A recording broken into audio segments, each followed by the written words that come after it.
Okay, so the first thing which we need to understand is monochromatic design. Okay, so let us so you have chosen a primary color. So let us suppose the primary color which I choose is yellow, right? Then the second step which you need to do is to create the monochromatic scheme of that particular color which you have chosen. So what is this monochromatic scheme? So if you are keeping the color same and altering the saturation and luminosity, right? For example, if this is the yellow color which I have chosen, the hue for this yellow color is 60.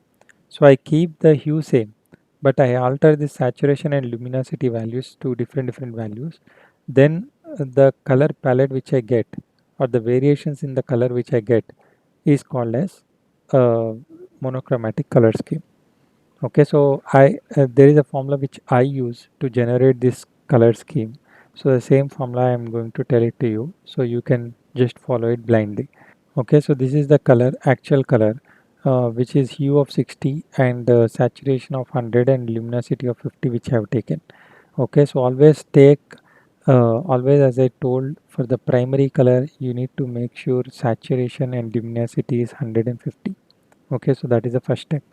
Okay, and you have the fixed hue which you have chosen as part of the primary color, right? And the second step now is to alter this saturation and luminosity to get different colors. So what I have done is, if you take this color, so I have increased the luminosity because I am going from this color to light colors, light shades of this color, light shades of yellow I am going.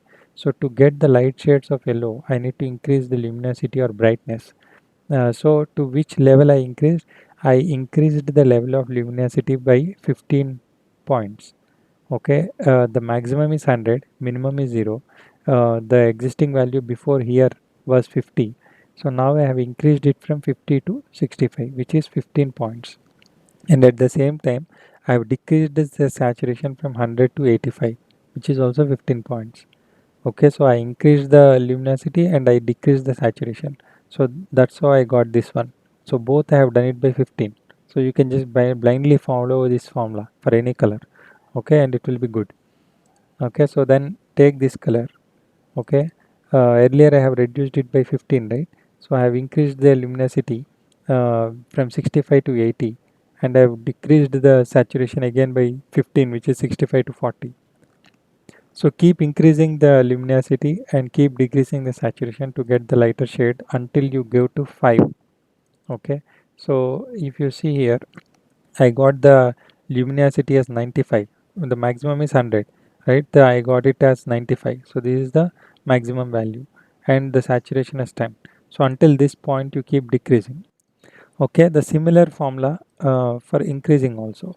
So here I am going now. I want to go from the this shade to darker shades of this one. So I will decrease the luminosity. Here I have increased the luminosity to go towards white.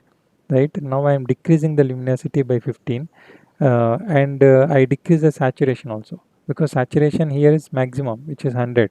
So in this way also I decrease saturation, and in this way also I decrease saturation, and in this way I increase the luminosity, and in this way I decrease the luminosity. So both ways decrease saturation, and the left hand side towards the white light increase the luminosity, and towards the right side, which is dark side, decrease the luminosity. Okay, so this is how you get multiple shades of a single color. Okay, so this I have done until this point, right, wherein I got the luminosity as 5 and saturation as 10. Okay, so until this point I have reduced it. So this is the monochromatic scheme. Okay, so regarding the color harmonies, we will see in our next lecture. Okay, thank you.